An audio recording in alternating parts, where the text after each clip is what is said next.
আমরা সবাই জানি আমরা একদিন মারা যাব, কিন্তু কখনো কি এইভাবে ভেবে দেখছি?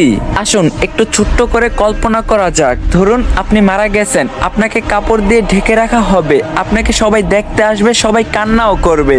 আর কয়জন মানুষ খুবই তাড়াতাড়ি করে কবর খুঁড়তে শুরু করবে আপনাকে কবরে রেখে আসার জন্য। আর কেউ বাজারে যাবে আপনার জন্য সাদা কাপড় কিনে আনতে, আর অন্যদিকে কেউ পানি গরম করতে ব্যস্ত আপনাকে শেষ গোসল করানোর জন্য। পানি গরম করে আপনাকে একটা খাটে শুয়ে গোসল করানো হবে, তারপর আপনাকে একটা সাদা কাপড় পরানো হবে, সাথে একটু সুগন্ধিও লাগিয়ে দিবে। আর ওইদিকে কবরও তৈরি হয়ে গেছে। এবার আপনাকে নিয়ে যাওয়া হবে জানাজার নামাজের জন্য। নামাজ শেষে এবার কয়েকজন মানুষ আপনার খাটটা কাঁধে তুলে নিয়ে যাবে আপনার আসল গন্তব্যের দিকে। কবরে নিয়ে গিয়ে দুইজন মানুষ আপনার কবরে নেমে আপনাকে খুবই আস্তে করে কবরে শুইয়ে দিবে।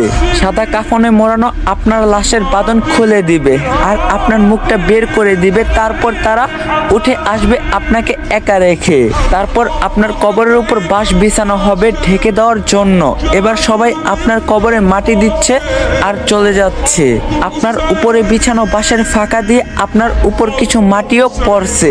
এবার মাটি দেওয়ার শেষে সবাই দোয়া করে চলেও যাচ্ছে সেই 3.5 হাত অন্ধকার কবরে আপনাকে একা রেখে। এই সব কিছু আপনি বুঝতেও পারছেন, দেখতেও পাচ্ছেন, আর হয়তো খুব চিৎকার করতেছেন, কিন্তু কেউ আপনার চিৎকার শুনতে পায় না, দেখতেও পায় না। এবার শুরু হবে আপনার দীর্ঘস্থায়ী কবরের জীবন। কিছুদিন পর ধীরে ধীরেই সবাই আপনাকে ভুলে যাবে, আপনজন বাড়ির লোক সবাই সুন্দর আনন্দে জীবন কাটাবে। সবকিছু ঠিক আগের মতোই চলবে, সব থাকবে, শুধু থাকবেন না আপনি। এখন একটু চোখ বন্ধ করে ভাবুন, যদি আজকে আপনি মারা যান তাহলে আল্লাহর কাছে কালকে কি জবাব দিবেন আপনি?